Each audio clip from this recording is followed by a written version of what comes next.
Good evening. I'd like to call to order the regular meeting of the Newport News School Board for Tuesday, October 15th, 2024. On behalf of the members of the school board and Dr. Mitchell, I welcome each of you present this evening and those who are watching on TV and online.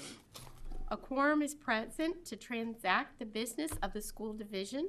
We do have one member of the school board who wishes to participate in our meeting electronically. As indicated in board policy BEE, electronic participation in meetings from remote location, the board member must make such request, cite the reason for remote attendance, and the board must approve the request by majority vote of the members present. School board member Rebecca Amon has made such a request. Ms. Amon, are you with us? I am. Thank you, Chairwoman Searles-Law. Great. Happy to hear your voice. And your request for this evening? Yes, I would like to attend tonight's meeting electronically because I am currently in Leesburg, Virginia with the Menchville High School golf team as they will be playing in the state championship tomorrow morning. Wonderful. Well, thank you for representing the whole board at that event. My pleasure. Ms. Amon's request, what is the pleasure of the board? Do I have a motion? Madam Chair, so moved. Thank you so much. And do I have a second? Second. Thank you both. Any discussion? Other than go team, go Monarchs. Please call the roll. Hunter, 4. Alger, 4. Best, 4. Brown, 4. Harris, 4. Searles Law. 4. Motion carries 6-0. Perfect. Thank you so much. We will begin tonight's meeting with the invocation and pledge to the flag. Here to do the honors is Saul. I hope I don't mess this up. Oxmay Numes, and she's an 11th grader at Denby High School. And if you would repeat your name at the podium and tell us a little bit about yourself.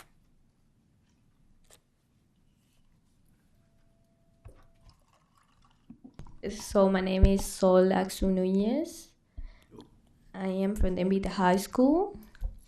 I am in the National Honor Society, Hispanic National Honor Society, and that's it. Okay. Good evening, members of the school board, Dr. Michelle, auditorium guests, and our viewing audience. My name is Sol Axu Nunez, and I am a junior representing Denby High School. This evening, I would like to share a poem because I hope you find inspiration in its message as I have. The title of the poem is Life Steps by Catherine Pulsifer. Our entire life is made up of choices. What we decide, the action we take, the attitude we display, all represents the steps of life. Sometimes we take 2 steps forward and 1 step back. Some of us take a baby step, some of us take a giant step. But the secret is not to let the 1 step back turn into a failure. Learn from backwards steps and keep stepping forward in this dance called life.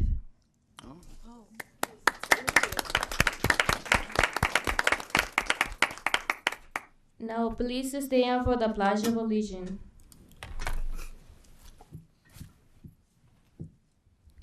I pledge allegiance to the flag of the United States of America and to the republic for which it stands, one nation, under God, indivisible, with liberty and justice for all. You now may be seated. Thank you. Thank you so much for joining us.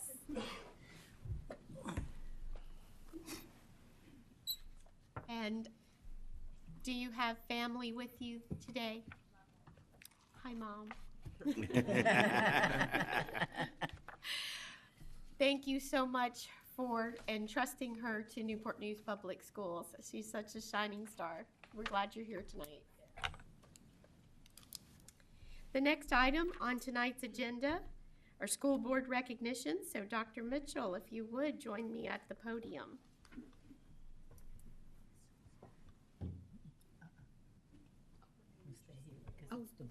Oh, okay.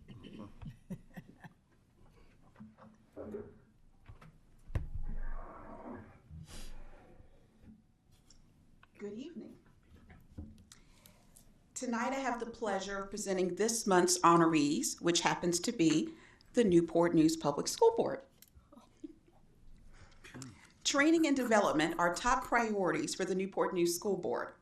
As part of its collective effort to maintain effective leadership, the board has participated in numerous development programs, conferences, and workshops through the National School Boards Association and the Virginia School Boards Association. This evening, our school board members are receiving their own awards for their dedication to advancing their expertise from the Virginia School Boards Association. The VSBA Academy, as it's called, provides training in effective leadership and governance to school board members and school division staff. Each year, VSBA recognizes board members for their dedication to improving their skills through conferences on leadership, school laws, strategic planning, and legislative issues. Each of the persons being recognized this evening has received a certificate from the VSBA. These awards honor their participation in the Academy's programs for the past 2 years. School Board Chairman Lisa Searles-Law, Vice Chairman Dr. Terry Best, and School Board Member Douglas Brown earned the Award of Distinction for their participation. Board Member Gary Hunter earned the Award of Excellence. Board Member Rebecca Amon earned an Award of Recognition. In addition, Superintendent Dr. Michelle Mitchell earned an Award of Excellence. Award of Distinction honorees, which include Ms. Searles-Law, Dr. Best, and Mr. Brown, will be recognized at a special luncheon during the Virginia School Boards Association annual conference, which is going to be held next month. Board members have also received a distinctive lapel pin to symbolize their commitment to effective school board governance through participation in the Academy. So board members, on behalf of the students, staff, and citizens of Newport News, we thank you for your dedication and leadership of this school division and congratulate you on your awards. Would you please join me in a round of applause?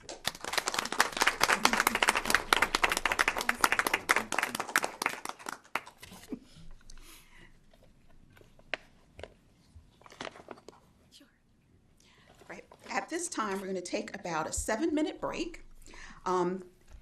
Because we are going to, our viewing audience will have an opportunity to view this month's School Board Spotlight. So our meeting will resume following the School Board Spotlight. So we'll stand in recess for about 7 minutes. Thank you.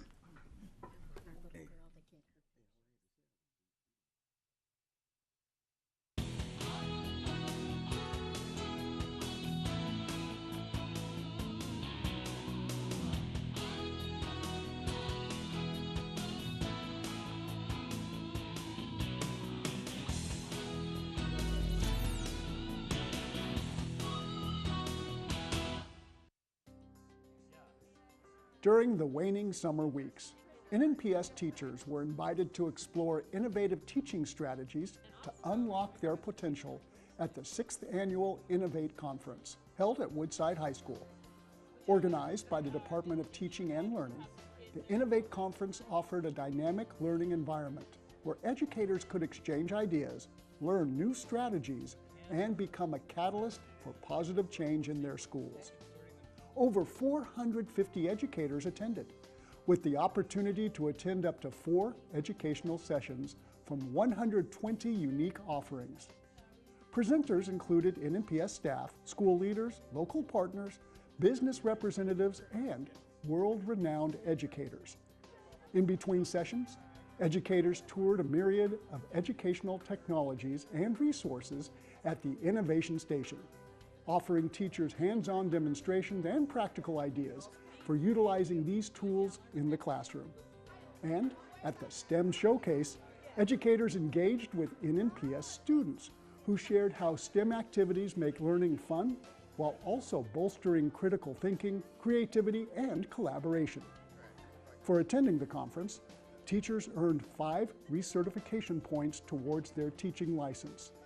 So once again, the Innovative Conference was a resounding success, giving hundreds of educators a transformative educational experience that will equip them to inspire a love of learning in their students. During the summer months, The great outdoors becomes the classroom for high school students fulfilling their physical education requirements. Outdoor education is a 3-week course offered through 2 sessions during the summer months. With a focus on various outdoor skills to enhance both mental and physical well-being, outdoor education inspires students to experience physical education in a new and exciting way. This past summer, over 100 students participated in outdoor education, where skilled educators first complete specialized training to confidently and safely guide students through daily excursions. Each morning, buses transport students to Newport News Park, where they fill their day with boating, hiking, fishing, archery, camping skills, and a variety of outdoor experiences. After completing Outdoor Education 1, students are welcome to enroll in Outdoor Education 2, which offers even more exciting adventures such as a day-long canoe trip, extended biking treks, and an overnight camping experience, where students work together to set up their tents, campfire, and campsite. Community partners offer even more unique experiences for both outdoor education courses. Students learned aquatic safety, water rescue techniques, and played underwater games with the trained staff at Birmingham Midtown Aquatic Center. The Mariners Museum took students on scenic kayak trips around the waters of Mariners Lake, and Freewheel Bicycle Shop, located on Warwick Boulevard, taught students about bike repairs and maintenance to ensure a safe ride. By completing outdoor education courses, high school students have the opportunity to satisfy their health and physical education graduation requirements in the summer, earning half a credit for each course completed. This approach creates more room in their schedules for rigorous courses of study during the school year as they work towards an advanced studies diploma, while also learning skills, safety practices, responsibility, teamwork, and self-awareness in an engaging outdoor classroom. For students who have the abilities, dedication, and enthusiasm to further their artistic skills, Summer Institute for the Arts is the perfect opportunity to grow and expand their creativity. For the 35th year, rising 8th through 12th grade students were enrolled in a structured course of study in music, visual arts, or theater. The summer program was hosted at Woodside High School, home of the Arts and Communications Magnet Program, and offered 2 concurrent sessions in performing arts and visual arts. Students in the performing arts session, including band, chorus, drama, and orchestra, spent 3 weeks sharpening their musical and performance skills. The session finished in dramatic fashion, with students putting their artistic skills on display for families and friends during a theater and music showcase performance. Visual arts students spent 6 weeks creating an impressive portfolio using a range of media and techniques. A rotating team of talented educators challenged students to stretch their abilities while introducing them to new methods and tools. As their session came to a close, families were invited to tour the impressive collection of student masterpieces during the final art show. For successfully completing this intensive summer program, performing arts students received a half credit towards their graduation requirements. But beyond the credit and recognition, Summer Institute for the Arts allowed students to build self-esteem while discovering their own depth of potential and ability through the creative arts. Since it takes a village to raise a child, the Youth Development Team is working hard to activate the village and increase community involvement for all students. At the start of the school year, the NNPS Youth Development Team hosted a community partner open house at Crittenden Middle School. 19 different organizations attended the informational event, including local businesses, health services, community initiatives, nonprofits, museums, and faith-based organizations.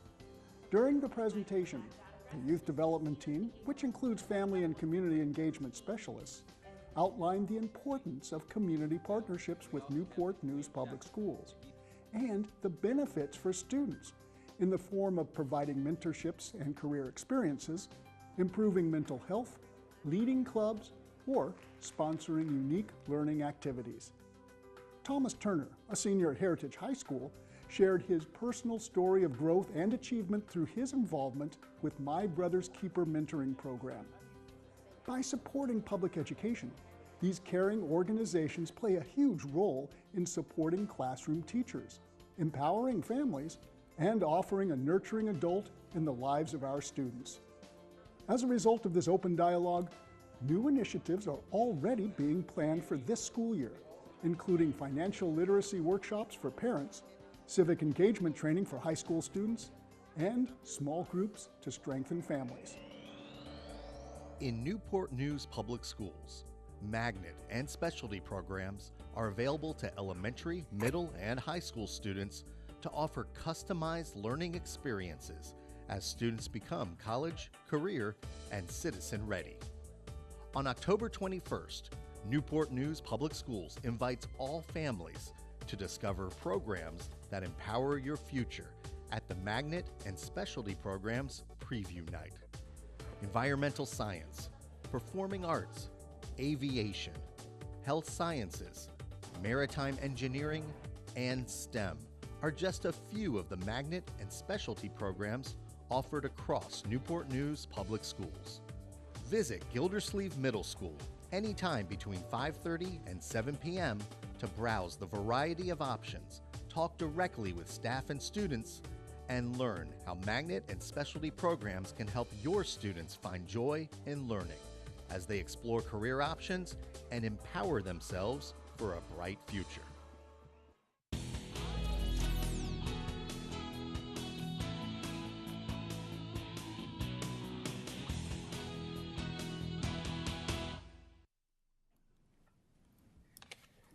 I hope you enjoyed this month's School Board Spotlight.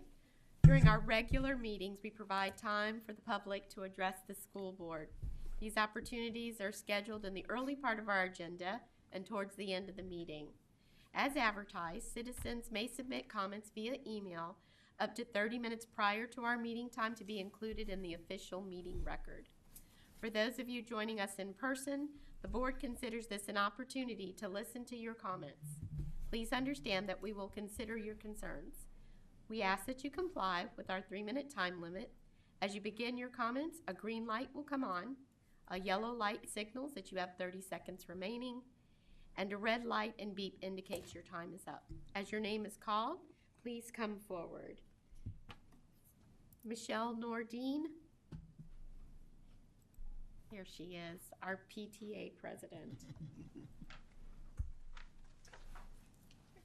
Good evening, Chairman Roslaw, Dr. Mitchell, and school board members. For those who haven't heard me speak, my name is Michelle Nordine, and I am the Newport News Council PTA's president. I would like to give everyone an update on the state of our PTAs in our school district.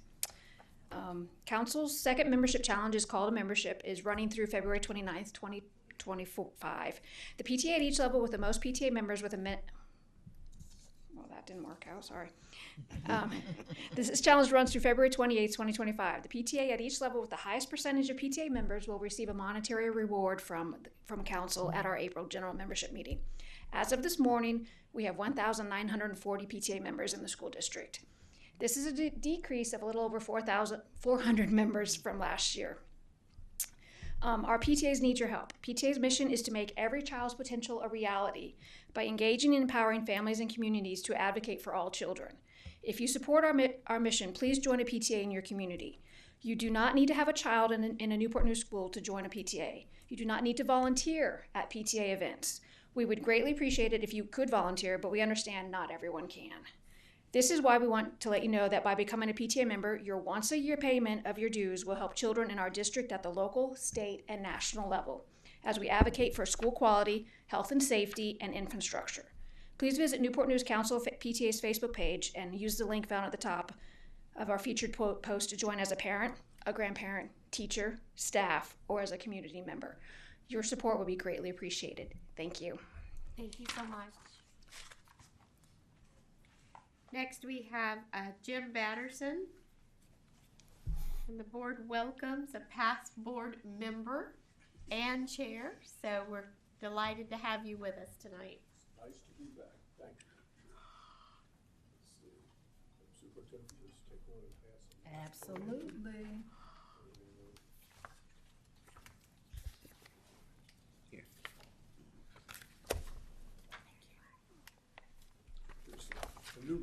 this year's data. I wanted to make sure you got it. Thank you.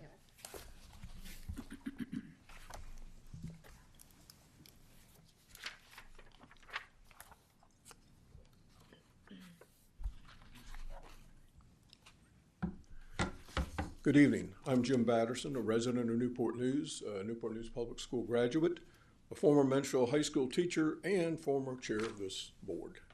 When I spoke to you in August regarding the inadequacies of your current procedure JBP toward meeting your Journey 2025 strategic plan, I provided members with a white paper containing details, data, and background to my presentation. Much of the data I presented that evening came from the 2021 Youth Risk Behavior Survey, a national survey conducted by the CDC every 2 years since 1991. Tonight, I've distributed an updated report from the 2023 survey results just out last week in the CDC's Morbidity and Mortality Weekly Report, specifically disparities in school connectedness, unstable housing, experiences of violence, mental health, suicidal thoughts and behaviors among transgender and cisgender high school students, United States, 2023. In this update, we see the number of high school students who self-identify as transgender has gone up from 1.8% to 3.3%, and those questioning their sexuality at another 2.2%. So for Newport News, this means approximately between 260 to 420 of our high school students are in these cohorts. The data represented in the CDC paper show that these students are significantly more likely to be bullied at school, have skipped school because they felt unsafe, seriously considered suicide, and to have experienced unstable housing, which means spending a significant number of nights outside their parents' home. In other words, these are students who are very much in need of services, but are denied them due to the very narrow definition of transgender student memorialized in your procedure JB-P. I remind you of 4 specific areas that you can address in modifying JBP to bring relief to and thus protect, support, and give comfort to these several hundred students. While all official communication from the schools would continue to use the student's official name, sex, and gender as listed in school records, I suggest in addition to your policy, where in an informal day-to-day situation such as the classroom, hallways, athletic fields, or at the mall, teachers, counselors, and staff will make their best efforts to call a student by that student's preferred nickname and pronouns, regardless of whether it conforms to an accepted variation on their official name or even to their sex or gender on record. Encouraging discussions between teachers and students. We have unstable households in Newport News, lacking an adult presence that children can trust. And additionally, we are a military community with parents on deployment. Students should feel free and even encouraged to engage in confidential discussions with trusted adult teachers and counselors without worrying about parents being informed. In discussions with students, school personnel should encourage students to confide in parents or some other trusted adult, but shall not be obligated to break a student's confidence in any way. These modifications cost nothing and would move significantly toward addressing the needs of all of our students. Thank you for your attention to this matter. Thank you.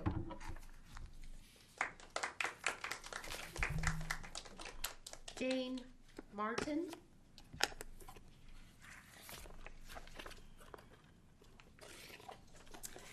Good evening. I'm Jane Martin, and here once again representing my daughter, Emily Woolham, who has been banned from NNPS property. I've been told that on the NNPS side of the matter is closed. The matter is not closed on our side because Emily is not allowed to go to Kiln Creek, her daughter's school. If the ban cannot be lifted for all the schools, we are requesting that it be lifted for Kiln Creek Elementary. We would like to thank Dr. Mitchell for lifting the ban on email so that Emily has been able to communicate with the school and Jasmine's teachers. We really appreciate that, Dr. Mitchell. Thank you. In the packets I emailed to all of you, I included a letter from Jasmine's birth injury lawyer. Amberly Hammer has represented Jasmine Idris since her diagnosis of oxygen deprivation at birth. I would like to read from that letter. This letter was written before the email ban was lifted. The purpose of this letter is to request that Emily Woolham be permitted to actively participate in the education of her daughter, Jasmine Woolham Check, without constraints and limitations. I represent the interests of Jasmine Woolham Check in an unrelated matter with respect to a brain injury she suffered at birth. I am intimately familiar with Jasmine's disabilities and the profound impact they have had and will continue to have on her education. I have personally observed the positive and profound impact Ms. Woolham has had in Jasmine's life and in Jasmine's progress in education. Jasmine has an IEP in place to address her disabilities. Ms. Woolham has played an integral part in ensuring that Jasmine has had what she needs to prosper to her fullest potential despite her disabilities. Although Jasmine's father, Kadeem Check, is actively involved in Jasmine's life, Ms. Woolham is and has been Jasmine's primary advocate throughout her educational journey. As a lifelong public school teacher, Ms. Woolham possesses the knowledge, insight, and experience to work with Jasmine's educators who will assist in establishing her IEP. Barring Ms. Woolham from contact with the school and Jasmine's teachers will have a deleterious effect on Jasmine's development and progress, which she and the family have worked so hard to foster. It is in Jasmine's best interest to have her mother, Emily Woolham, intimately involved in her education. The parental role in education is vital, especially in the circumstance of a disabled child. It would be improper to limit Jasmine's right and need to have her mother participate in her education. I kindly ask that you lift all restrictions on Ms. Woolham as it relates to her ability to participate in the education of her daughter, Jasmine. Jasmine's lawyer realizes how important it is for Emily to be able to go to the school if needed. We are hoping that NNPS will reconsider and come to that same realization. As always, thank you so much for your time, and I appreciate you listening to what I have to say. Thank you. Thank you. Gabrielle Marquez.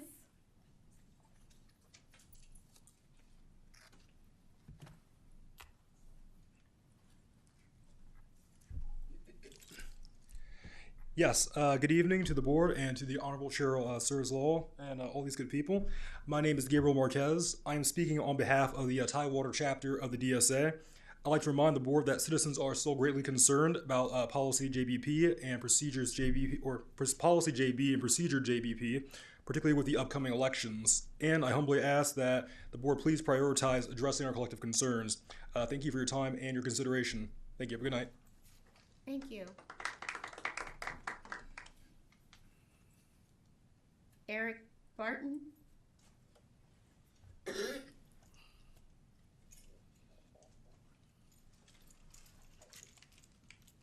Good afternoon, ladies and gentlemen. I'm here to talk about the safety on our buses. Right now, we have done a lot of work, and we think we've made a lot of strides inside the schools to make it a little bit safer, cracking down on some of the rules and making them a little bit better. But the buses are still a severe issue. When we have students that fight in a classroom, they get escorted by security. They get in a fight on a bus, all we can do is tell them, please stop. We can't touch them, we can't break them up, we can't do anything with it.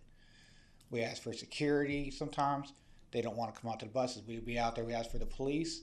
They tell us just write it up and give it to the administrator tomorrow. These kids are beating each other up. We've seen kids with bloody noses and bruises, and parents are getting upset with, the kids getting beat up on the buses. But we can't do anything about it. We have it happen at the school, and we'll ask for an administrator. They just talk to them at the door, just tell them, all right, need to get back on the bus. You still got to take them home. I can't drive that bus safely while also having to watch that mirror the whole time because they're constantly want to go back at each other again. Some of these bus routes are an hour long. That's a long time to have one eye on a road while the other eye's in a mirror. We're not asking for y'all to suspend these students from the schools. We need them in the schools. But riding that bus is a privilege. And if you can't act right, we really can't have you on the bus because you're endangering not just yourself, but we're endangering the general public, we're endangering the drivers, we're endangering the other students out there. And we really need some help getting it back under control.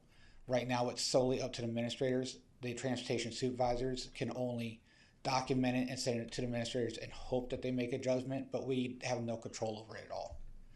So we're just asking for y'all's help. Thank you.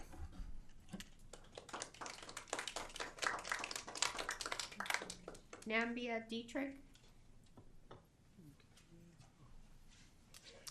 Hi, so my name is Nambia Dietrich. I learned about this meeting maybe about 20 minutes ago, so please excuse that I'm not as prepared. So I'm actually a Newport News graduate, and I just moved back here from south suburbs of Chicago. My son attends Ella Fitzgerald as a sixth grader, and I am just here to say I am unpleased about the behaviors that is happening within the school. I've had to call the school the second day of school because there's kids cursing in the classroom, fighting in the classroom, and nothing is to be done.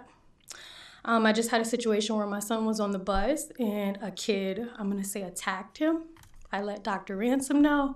He was promptly, requested for the videos from on the bus, and he called me today and said, hey, we got the videos. I'm here to, I'm here with your son to look at the videos. And today I asked my son, how was the problem addressed? And he said they gave him a warning. And even it came out of Dr. Ransom's mouth that it was very random. The attack that was on my son was very random.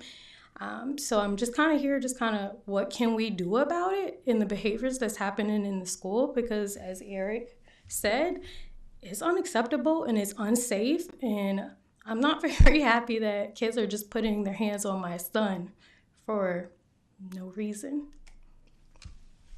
Thank you. Thank you. Do we have any other cards? No, ma'am. Thank you for your comments and thoughts this evening. We're going to move on to section 3, the consent agenda, which includes 3.01, minutes from the work session from September 17th, 2024, 3.02, minutes from the regular meeting September 17th, 2024, 3.03, financial reports, including the revenue and expense reports for June that were revised, and September 2024, and child nutrition reports. 3.04, the personnel report. 3.05, easement agreement with Dominion Energy. 3.06, the budget transfer. At this time, can we have a motion to approve the consent agenda? Madam Chair, I move to approve the consent agenda as presented. Do I have a second? Second. Thank you, Ms. Alger. Any discussion? Madam Clerk, please call the roll. Four. Four.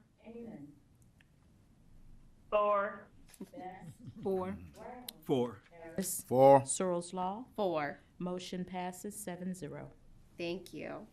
We will now move on to section action items 4.01, the proposed CIP plan budget. Pass it off to Dr. Mitchell. Thank you very much, Madam Chair. At this time, Mr. Rusty Fairhart will come to you to provide an update on the proposed CIP plan budget. Good evening, Madam Chair, Madam Vice Chair, members of the board, Dr. Mitchell. I have the pleasure to be with you this evening to seek approval of the FY26, FY30 capital improvement plan. So the plan, as it was presented to you at the work session last month, I'm going to highlight a couple of the changes. You can see in the first year, FY26, the total request is for $225.1 million. As you recall, we shifted some unfunded needs from FY25 into FY26. Some of the changes that you'll see, one at the top in HVAC replacement, we reduced the amount that we paid for the Passage HVAC project that was funded through with FY24 CIP funds, but we added a project for Menchville High School based on the condition of the HVAC unit there. Another change that you'll see is on Warwick High School for the renovation. We removed the design fees because they were also funded in FY25. And we did include the Denby High School design and construction project total cost and the renovation fee there for $58.8 million. You'll also see safe and secure entrances. We reduced the Yates project because we also funded that with FY24 money. And then you'll see an addition at the bottom. Certainly you'll see buses, $7.2 million. That's just the additional resources that we weren't provided to sufficiently replace our fleet. But you'll see the $2 million, that's to support our one-to-one technology initiative, and that's going to be an ongoing request moving forward. The 5-year total is $370.9 million, and we did pull projects in from the master facilities plan for FY30. So with that, I'll take any questions that you may have. Do we have any questions from the board at this time? Madam Chair? Yes. Just make one comment, and that's in regards to, I think this is a very good budget. I appreciate all the hard work that's gone into developing this budget by all parties. And when we originally created policy FB for facilities planning, this was exactly the kind of budget that I was envisioning, that as projects were unfunded in one year, that we would roll that into the first year of the very next year, and that's what we've done here. I can, very credibly say that I believe that this budget represents what our needs are in terms of our facilities, and we have those needs listed in the first year, and that we're sticking to what I've talked about a lot over the years, which is asking for what is needed in the first year of the budget and allowing for that process to unfold as it does with City Council, and they'll fund what they can, but we'll continue to ask for what is needed in the first year. So I appreciate that the budget reflects that. Just one question in regards to the HVAC replacement, because I see it's a one lump sum. Do you have any idea off the top of your head just which schools that would benefit from the HVAC replacement if we get $33 million? Off the top of my head, Metro High School's the biggest. We've also got some work at Booker T. Washington we're going to do. We're trying to fund that with some resources we have currently. And then the others are kind of replacement revitalizations throughout the school division. But the big addition was Menchville, and we just didn't feel like we could wait based on where it is in the capital improvement planning process behind Denby and Warwick. It's at a critical failure point. Any other comments? I do appreciate all the hard work. I appreciate the transparency too for us to come along to be able to share with council. I think one thing that plays in for me for this is our use of ESSER funds, and I am just really proud of the division that we were able to relieve some of the strain that we had for CIP funding issues, and I think that speaks well to our planning, and I think council has been able to recognize that as well. So hats off. And you all as well as a board for allowing us to use those funds that way. Absolutely. Thank you so much. All right, do I have a motion?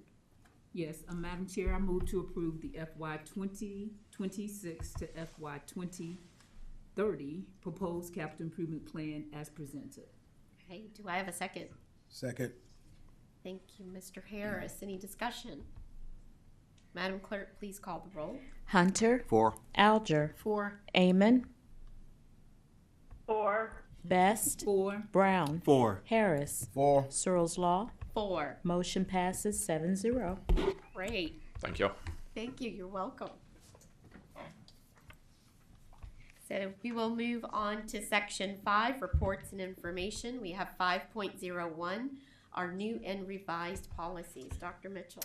Thank you again, Madam Chair. Ms. Tracy Brooks is going to come before you to share some new and revised policies. Ms. Brooks? Great, thank you. Well, good evening, Madam Chairman, Madam Vice Chairman, members of the board, and Dr. Mitchell. It's a pleasure to share highlights from 6 new and revised policies with you this evening. As you know, one of the major roles of the school board is to set the policy direction for the school division. So we are fortunate to have 2 board members returning to the policy committee this year, Dr. Best and Mrs. Amon, along with principals, administrators, a teacher representative, and our school board and school division attorneys. This evening, I will share 6 new and revised policies with you in 2 groups. First are those that were required by new state legislation, and as you are aware, we typically begin each policy year by revising our current policies or developing new ones to ensure that we meet the most recent state mandates. And second is a policy that we develop to support best practices in the school division. Now, there are 5 policies resulting from recent state legislation that I will highlight this evening, and they address a wide range of areas, from a new policy in support of the Virginia Literacy Act to revisions to the school board's policy on participation in meetings virtually to a new requirement on fentanyl education and awareness. Our first policy this evening is to the school division statement of non-discrimination for our programs, activities, and employment practices to align it with the state code and federal law. This statement is placed in our publications, on our websites, and on our employment notices and applications. So in addition to the categories of race, religion, national origin, sex, age, veteran status, disability, and others in our current non-discrimination statement, we will expand it to include ethnicity.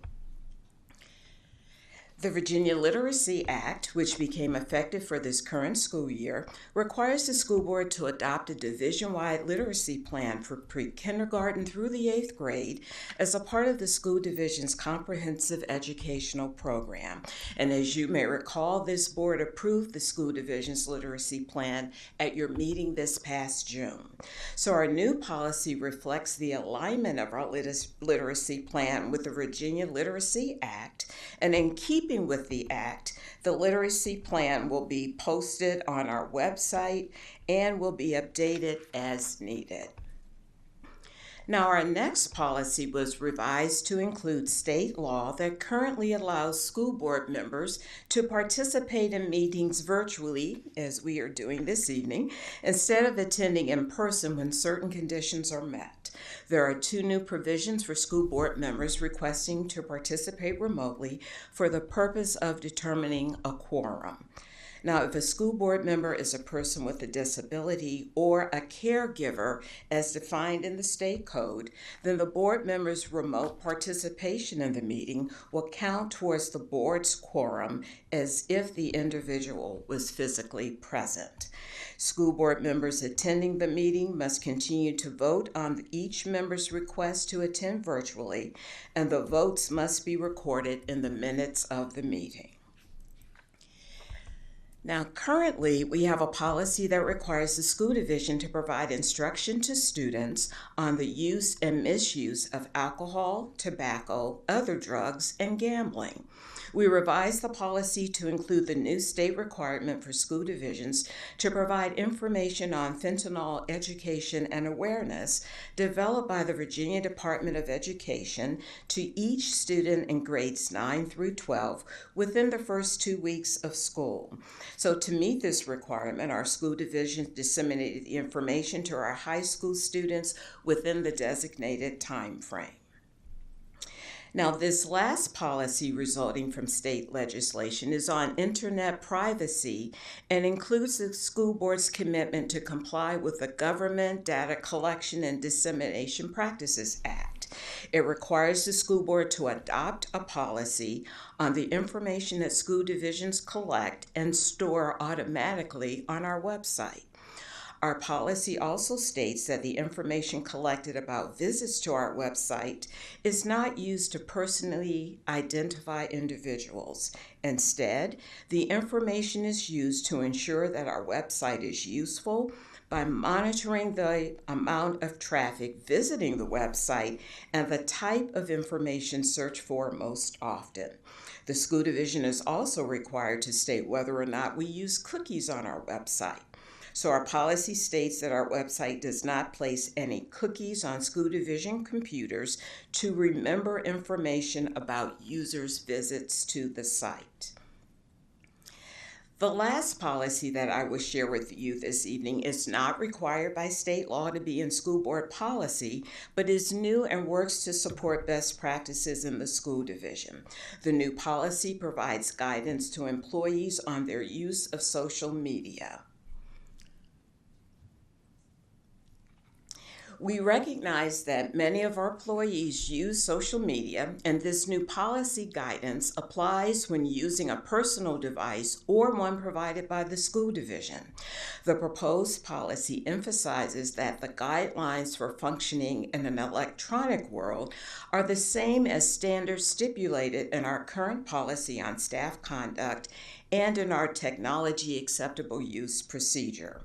Now, while we recognize that employees retain the right to keep their personal interests in business separate from their job duties and responsibilities, our employees are in the unique position within our community to serve as role models and leaders for our students. So for that reason and others, employees are expected to exercise professional judgment when using social media. Now, under the policy, social media sites may be used to facilitate communication among groups of students or members of the school community to further our instructional program and school-approved activities such as athletics and clubs. Employees are expected to conduct all social media communications in keeping with this new policy and our current staff conduct policy, and are responsible for what they write or present on social media. All reports of a possible violation of the new policy will be investigated by our Human Resources Department and could result in disciplinary action. Now, as I conclude my report this evening, I wanted to revisit our timeline for implementing the 5-year review of our 11 policy chapters. So in rounding out this calendar year, we will review the first 3 policy chapters in year 5 of our timeline on basics, foundations and basics, education agency relations, and on school community home relations. And following these chapters, we will begin the review of the school board governance chapter as we enter the new year in 2025. So in terms of our next steps, the new and revised policies will come before the school board for action at your November 19th meeting. And once approved, the new and revised policies will be posted on our school division websites and disseminated to schools and public libraries. So this concludes my report this evening. Joining me are Dr. Nina Farish, Director of Human Resources, and Mr. Lynn Wallen, Director of Legal Services. So we would be happy to respond to your questions and to note your suggestions. So thank you. Thank you. Board members, do you have questions at this time? I know you will be hearing from us. Yes, great. Thank you very much. Thank you very much. We appreciate your time. Okay, we'll move on to section 5, reports and information. 5.02, local plan for gifted education. Dr. Mitchell. Thank you again, Madam Chair. Dr. Kimberly Beckerdite, Supervisor of Gifted Services, is going to review with you the local plan for gifted education. And as you are aware, this is a state requirement that whomever is in that seat, and right now it is Dr. Beckerdite, comes before the board to share the plan, and at some point it will be on the agenda for approval. Thank you. Good evening, Madam Chair, Searles Law, Vice Chair Dr. Best, school board members, and Superintendent Dr. Mitchell. It is my pleasure to be with you this evening to share the proposed 2025-2030 local plan for the gifted. During this presentation, I will share with you the purposes of the regulations governing the educational services for gifted students and why NNPS creates a local plan. I will also review the methodology for developing the local plan with our stakeholders, the 2025-2030 gifted program model, goals of the local plan, and finally, our next steps. The gifted regulations are a framework for school districts to design and implement a local plan for the gifted. Each school district must have the plan approved by the school board, and then on a rotation will submit the plan for a technical review process to gain feedback on the plan.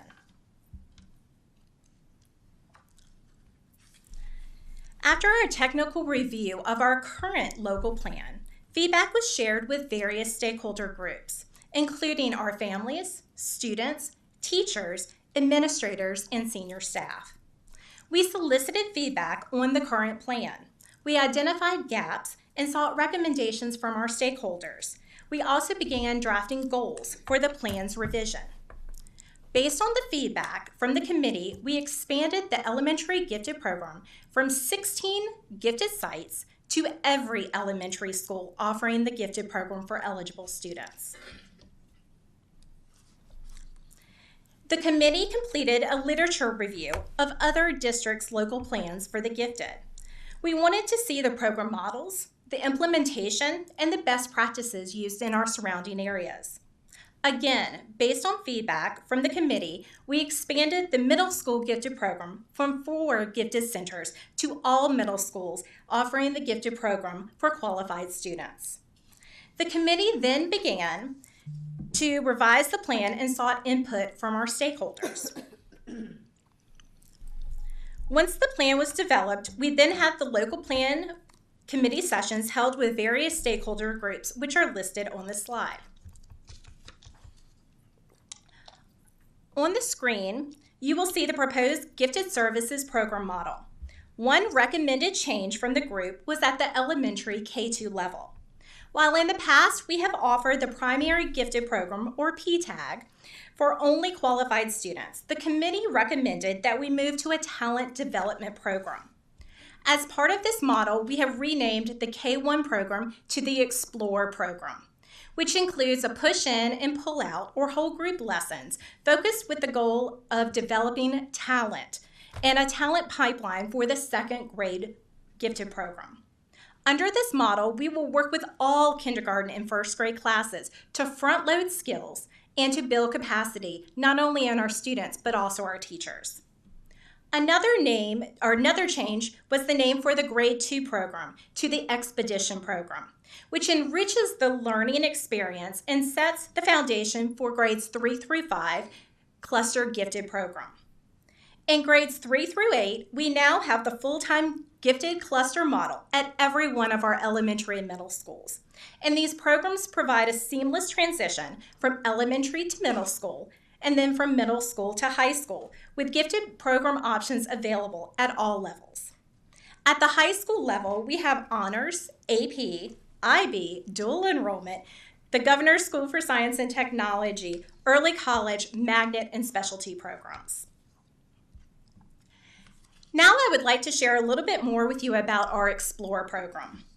The students will no longer be identified and gifted in K and 1. Rather, all students will participate in the Explore Talent Development Program. This allows for a more inclusive program for Newport News Public Schools and builds a foundation on the 5 C's, including critical thinking, creativity, collaboration, communication, and citizenship. The program aims to enrich the learning experiences while also training our kindergarten and 1st grade teachers in gifted characteristics and strategies. Teachers in kindergarten and 1st grade will be trained to use our observation tool and to identify those characteristics of gifted learners, as well as develop a talent pipeline for the 2nd grade Expedition program. The 2nd grade Expedition program will build on those talents and skills that we started in kindergarten and 1st grade. With a focus on those 5 C's, the inquiry process, higher level and analytical thinking, this program will enrich the learning experience and set that foundation for our students transitioning into our 3rd through 5th grade gifted cluster program. On the screen are the goals for our local plan. The first goal is identification of students kindergarten through 12th grade. Through the Explore and Expedition talent development programs and our ongoing referral process, we are able to build capacity of students qualifying for our gifted program. This leads into our second goal of ensuring that we have equitable representation of students in gifted and advanced programs. NNPS strives to maintain a gifted program that is as diverse as our student population. The goal of professional development is found throughout our local plan goals as we train staff and partner with other departments in the referral and identification process. Our professional development focuses on understanding the characteristics of gifted learners from culturally, linguistically, and economically diverse backgrounds and mentoring new teachers. We also offer training on the gifted competencies as set forth by the VDOE for any staff member in Newport News through our 5 Canvas modules, as well as in-person sessions. The goal of delivery of K-12 services and curriculum for gifted learners go hand in hand. We have worked to streamline the curriculum. This includes writing extensions and enrichment lessons geared for differentiation for our students. All of our lessons are aligned with the NNPS curriculum and are included on the unit guide documents, which are produced by the K-12 Department of Teaching and Learning. Finally, our goal of parent, family, and community involvement. The first step was to revise our Gifted Services website to provide families with additional information about the Gifted Program K-12. We will continue to offer events and activities relating to the academic and social and emotional needs of our gifted learners, as well as opportunities for gifted and advanced learners that are out and about in our community. Finally, the next steps. The next steps include finalizing development of our Explore Talent Development Program and lessons. We will also make revisions to the local plan based on our final input from stakeholders. Finally, we will seek approval from the school board on the plan and then submit the approved plan to the VDOE. I'm now available to take questions at this time. Board members, do you have questions at this time? Yes, I have Ms. a question. Alger. Yes. What percentage of students are identified as gifted in our district? I would say right now, not including our kindergartners, because we have not referred those yet, but we are at 10%. 10%. Thank you. Dr. Best? Yes, thank you. So I like the idea that the K through 1, you're like identifying the kids, and the lessons will hopefully pull out the talents and their gifts and things like that. I'm just wondering, so the teachers will be trained to identify with different, I guess, a supplement to what they're already doing? Yes, ma'am. So my question is kind of, one of the complaints from teachers is that we give them an additional thing to do without taking something off the plate. So what additional training, hours, responsibilities, as far as teachers are concerned with this? Absolutely. That's a wonderful question. What we plan on doing with the Explore program is having the Gifted Services staff come in and model lessons in the classroom, have the teachers actually watch us so that we are building capacity within the teachers. We've also created modules as well as in-person sessions on the gifted characteristics, especially from our special populations. So what we would like to do is to provide them lessons that they can use and implement right away within the classroom that are going to spark that creativity and that critical thinking in the students, while partnering with the Gifted Services staff to also help them to identify students to refer. One more. For the 3 through 5 cluster, yes. So is there like a tag teacher for that class? So the credential is a tag teacher for that? Yes, ma'am. We have identified teachers of the gifted at every grade level 3 through 5. And so those teachers are required to complete the Gifted Competency course or earn an endorsement in gifted education.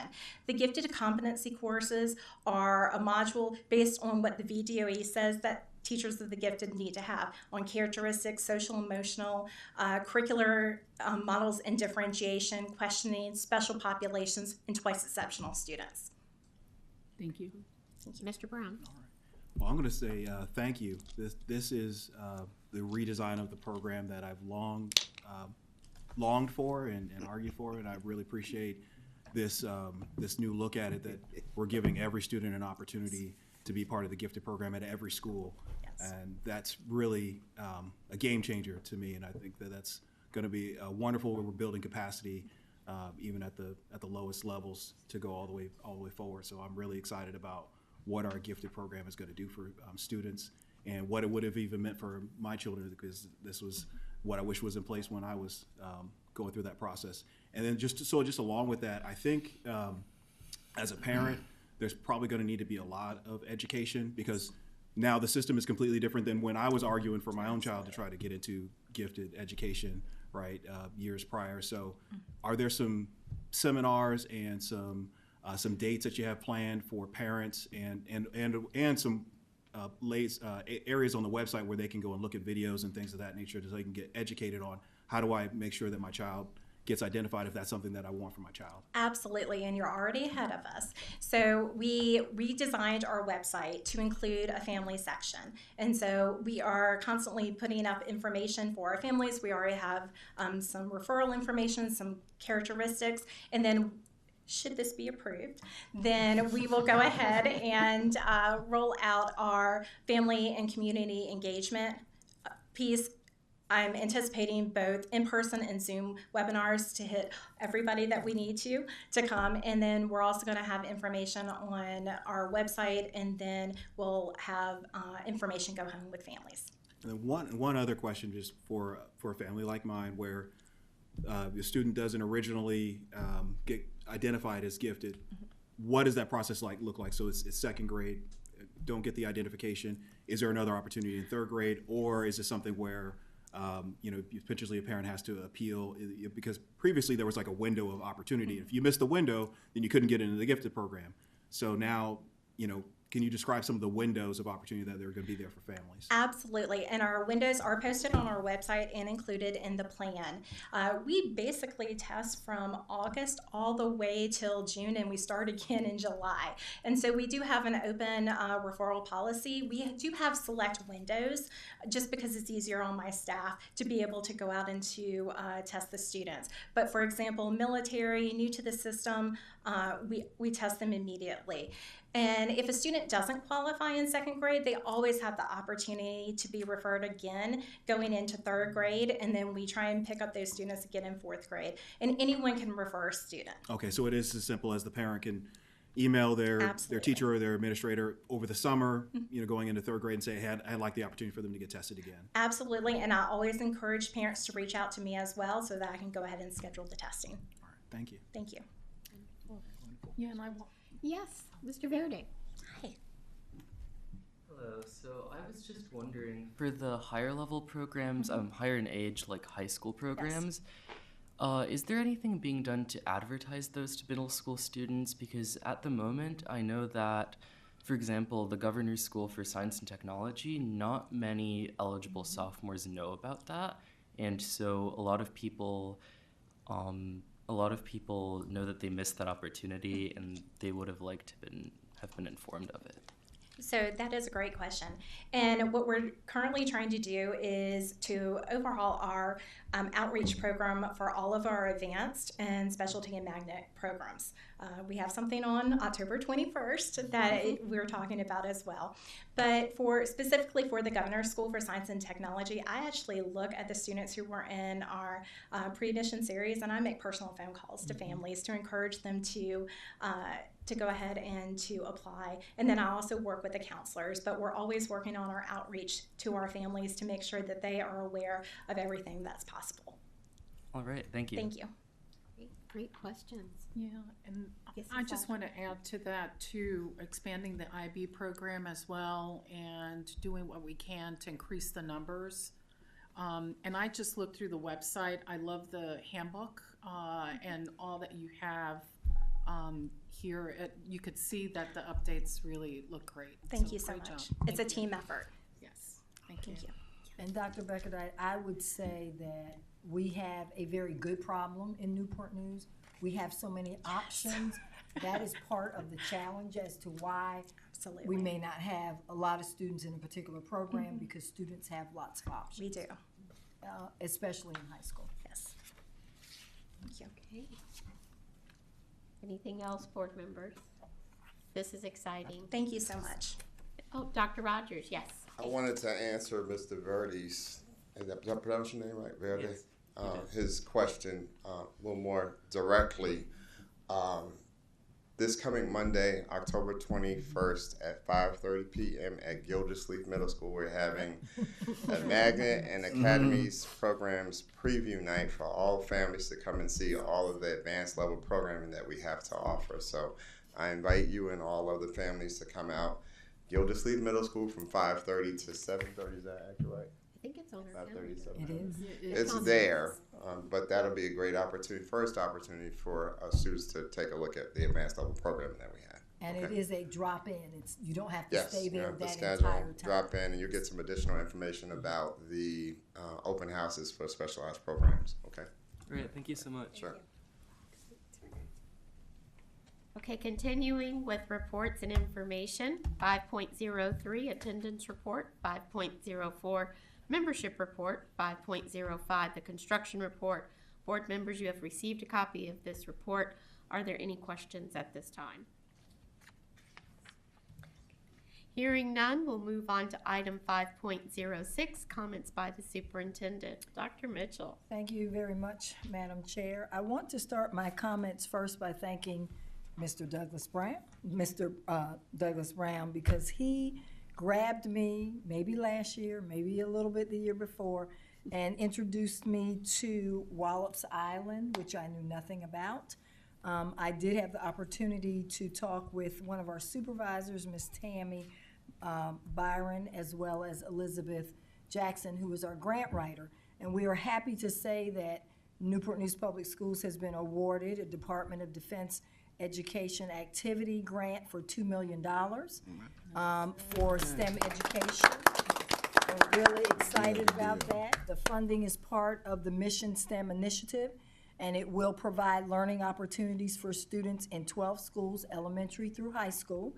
It's a 5-year grant, and it will increase our STEM education through after-school robotics programs and space camp, including Mr. Brown, an overnight summer space camp for our high school students at Wallops Island.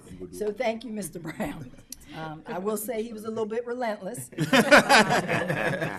Students will have the opportunity to work with STEM professionals. We will form a new partnership with the Virginia Space Flight Academy, so we're excited about that.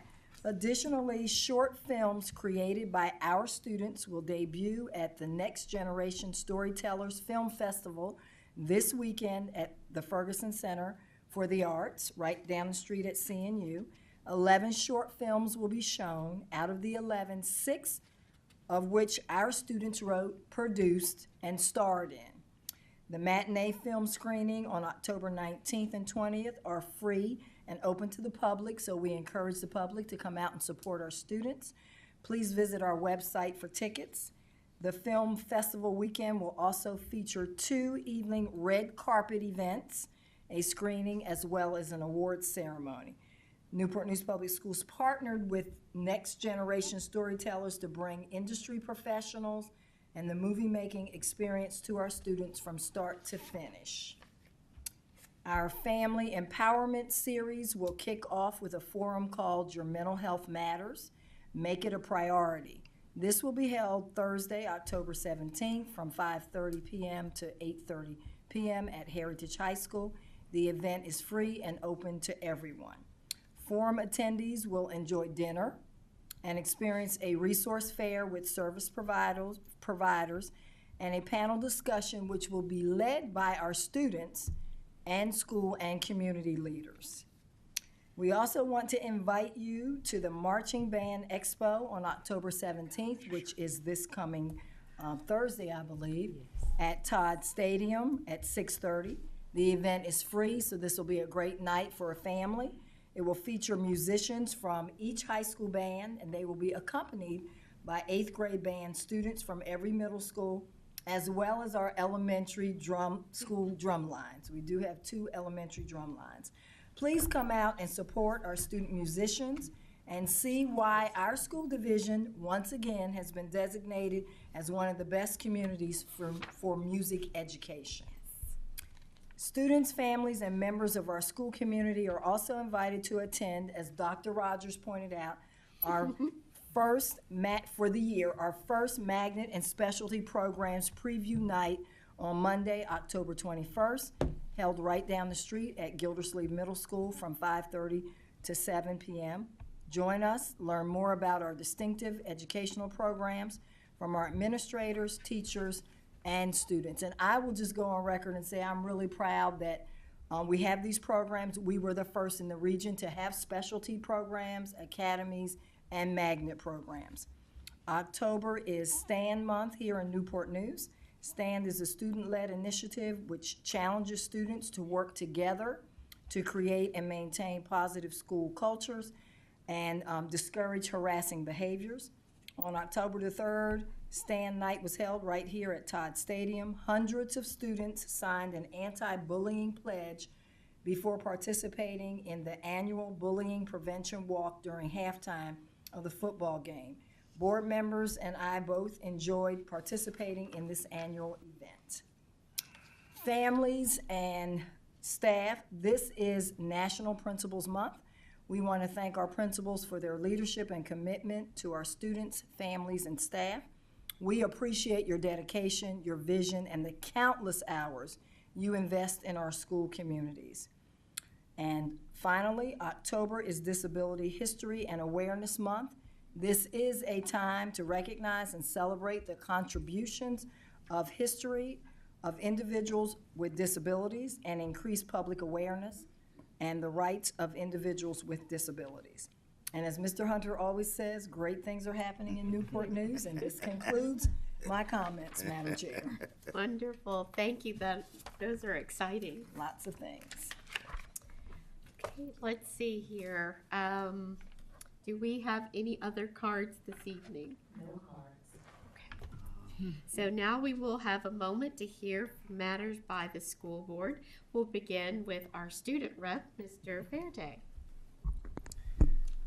I just wanted to say that I and all of the other students, we all really appreciate all of the gifted opportunities and programs that are available to us, and all of the opportunities for success that Newport News Public Schools gives us. Also, the SAGE students for the Superintendent's Advisory Group on Education have been selected for this school year. Last week, I met with Dr. Mitchell and Mrs. Brooks to plan the agenda for our first meeting, which will be held on Wednesday, October 23rd. We look forward to an exciting year. Thank you. Mr. Brown. All right.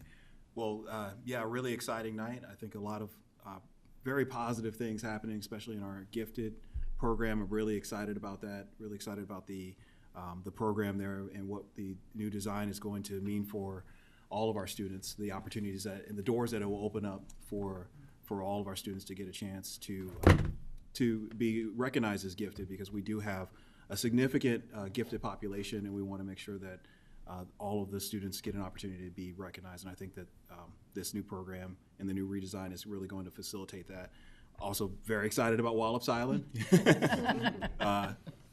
Yes, I have been excited about that for two years, talking about Wallops Island. So really excited that kids are going to get a chance to go to experience NASA Wallops Island. There are jobs there. NASA tries to get students to come and work there after college. So all of the opportunities that students get a chance to go to camp there and become familiar with the area and like it there, then those are folks that can stay here locally and work here in the Hampton Roads area.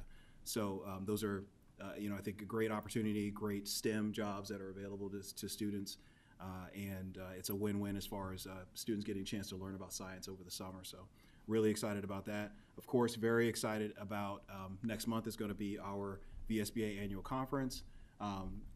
Very appreciative of the folks in Newport News have supported me to be a board member of distinction again, which is a difficult badge to earn, but very glad to be a part of an education board where we're educating ourselves and constantly trying to learn. And so going to the VSBA annual conference, that's how I learned about Wallops Island. That's how I learned about our student refurbishment program that we use. Lots of things.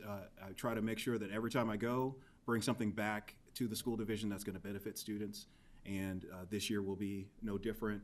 Looking forward to Mr. Verde being there, as our student reps are going to get a chance to go through their governance training as well, and get to see some of our students shine at the performance. Our students film the VSBA annual conference every year. That's one of the, I think, little known.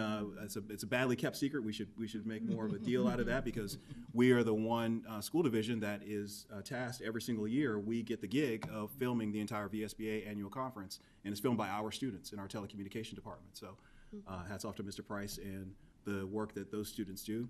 I'm also excited. I'm trying to clear my calendar to make sure I get to the red carpet for 11 student films on Friday and Saturday. So looking forward to that. There's so many things to do within our school division, so many great events that are going on. It's hard to choose which ones to go to, so I try to go to as many as I can.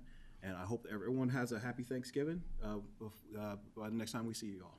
And Mr. Brown, I will add in terms of the conference, the VSBA conference, Dr. Rogers and myself will be representing Newport News. We are presenting at a session. All right. Yeah. Right. See you there. Wonderful. Mr. Harris. Thank you, Madam Chairman. Well, I would like to keep it simple. I want to start out by thanking my esteemed colleagues here on the board, Madam Superintendent, all of the administration. I don't think you all get enough credit, especially administration. I don't think you get enough credit for how hard this job is. A lot of people, will sit in our audience and say, hey, it's easy, easy, easy. But having been on this board for 8 years, it is highly stressful at times.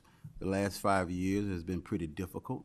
But what I can say is in the midst of a lot of ups and downs that we've had the last 5 years, I can clearly say this board has stood firm on their decisions and actually looking out for the best of every student.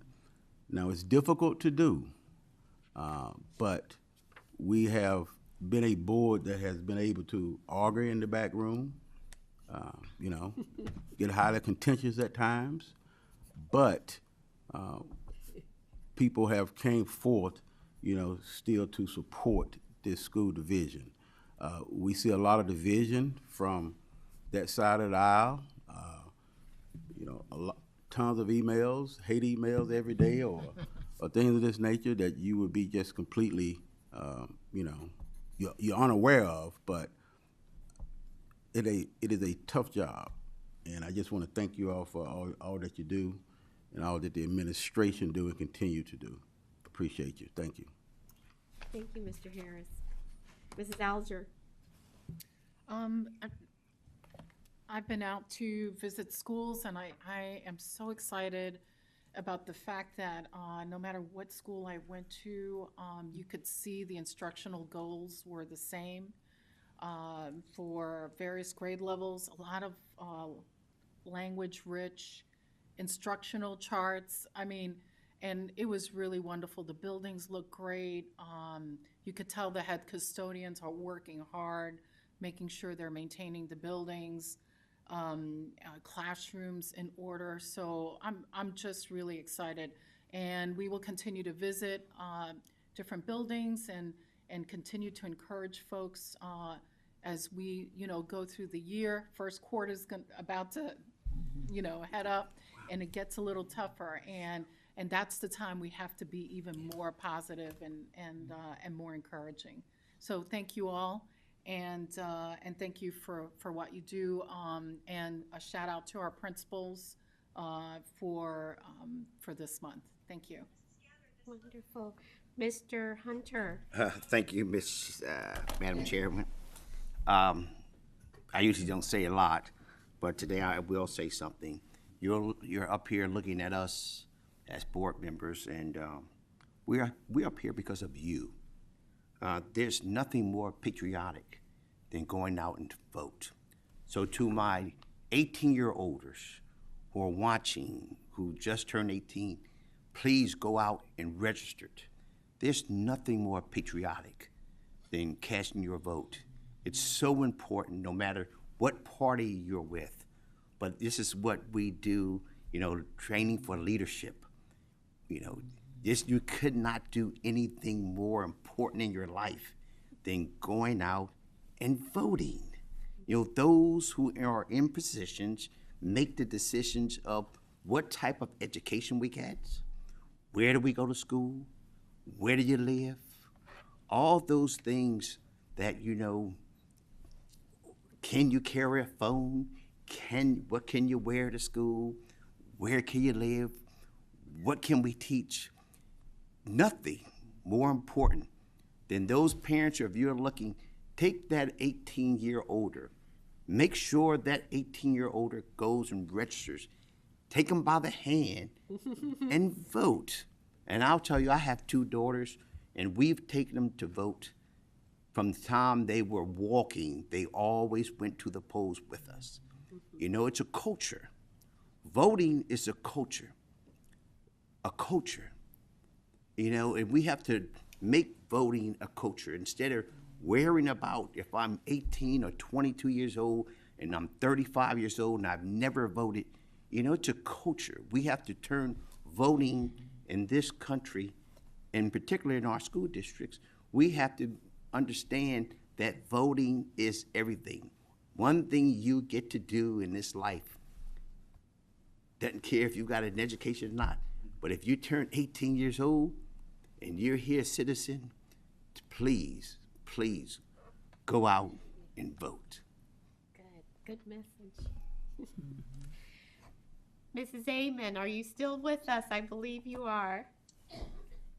I am. Thank you, Mrs. Searles. I'm just going to echo what everyone has said. There are good things happening. There's so many good things happening. We're going to have to divide and conquer some evenings. Yes. There can be a school board presence and all these wonderful events. I'm super excited to hear about Space Camp and those opportunities. I think that's wonderful. Some of the improvements and tweaks to the gifted program. I look forward to that and to learning more about it. I will, and what we're doing with the buildings and getting them up to par, and looking forward to Warwick next year. And then I think I'll just echo what Mrs. Alger said. We are quickly coming upon the end of the first quarter. So it is a great week for parents to check parent view and students to check student view, see where students are and if they need to finish up some things. Great to do it with a little bit of time ahead. So that's just it. Have a great rest of the month. Thank you, and safe travels back.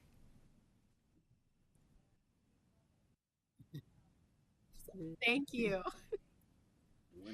Dr. Best. Thank you. In the essence of time, just ditto to what everyone has already said. I do want to give a special shout out, though, to the principals. We appreciate everything that you do. We know that you work extremely hard. And so we are just most appreciative and grateful, and celebrate you for this month. And the second thing is I want to wish a happy birthday to Miss Tracy Brooks and to our chair lady, Miss Lisa Searles Law. Today they're celebrating a birthday, so just want to give a birthday shout out to them as well. Thank you. Thank you, Dr. Best.